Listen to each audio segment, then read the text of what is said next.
சட்டப்பேரவையில் திமுக அதிமுக இடையே காரசார விவாதமானது நடைபெற்று வருகிறது. இது தொடர்பான அண்மை செய்தியை பார்த்துக் கொண்டிருக்கிறோம். திமுக அரசு பொறுப்பேற்ற 4 ஆண்டுகளில் எத்தனை மருத்துவக் கல்லூரிகளை தமிழ்நாட்டிற்கு கொண்டு வந்துள்ளது என சட்டப்பேரவையில் எதிர்க்கட்சித் தலைவர் எடப்பாடி பழனிசாமி கேள்வி எழுப்பியிருக்கிறார்.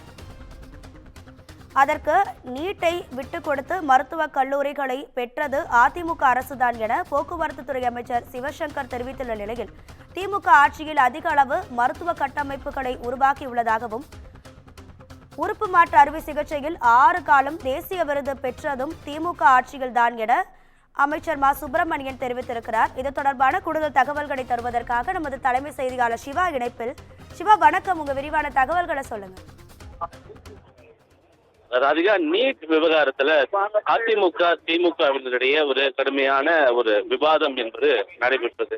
குறிப்பாக இந்த மக்கள் நல்வாழ்வுத்துறை சார்பாக இந்த மானியத்திற்கு விவாதம் நடைபெற்று வரக்கூடிய நிலையில அதிமுக சார்பில் அதிமுக சட்டமன்ற உறுப்பினர் கோவிந்தசாமி இந்த விவாதத்தில் கலந்து கொண்டு பேசினார். அப்போது நீலகிரி, அதாவது ஊட்டியில் முதலமைச்சரால் திறக்கப்பட்ட மருத்துவமனை தொடர்பான ஒரு கருத்தை அவர் முன்வைத்திருந்தார்.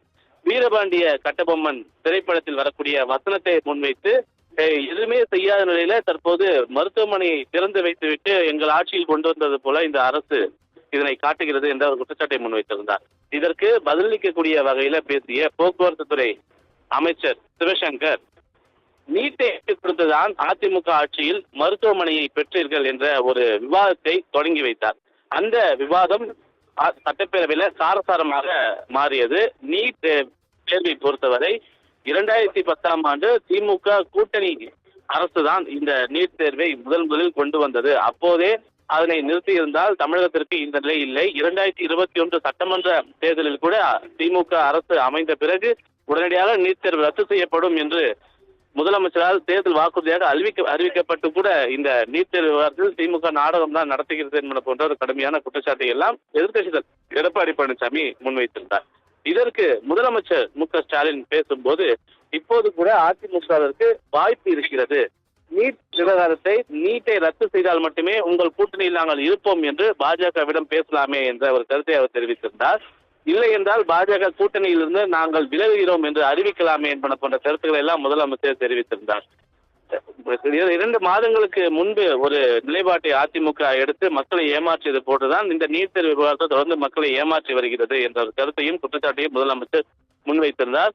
இந்த நிலையில 1999 திமுக பாஜகவுடன் கூட்டணி அமைத்திருந்ததே அப்போது தெரியவில்லையா என்ற ஒரு கருத்தை எதிர்க்கட்சித் தலைவர் எடப்பாடி பழனிசாமி முன்வைத்திருந்தார். எனவே இந்த விவகாரம் என்பது சட்டப்பேரவையில சூடுபிடித்து அதிமுக திமுக குறிப்பாக எதிர்க்கட்சி தலைவர் முதலமைச்சர் ஆகியோரிடையே ஒரு கடுமையான விவாதத்தை ஏற்படுத்தியிருந்தது. தொடர்ந்து இந்த விவகாரம் தொடர்பாக சட்டப்பேரவையில விவாதங்கள் என்பது தொடர்ந்து நடைபெற்று வருகிறது. ராதிகா, சட்டப்பேரவையில் அதிமுக திமுக இடையே நடைபெற்ற விவாதத்தை பற்றி விளக்கியதற்கு நன்றி சிவா.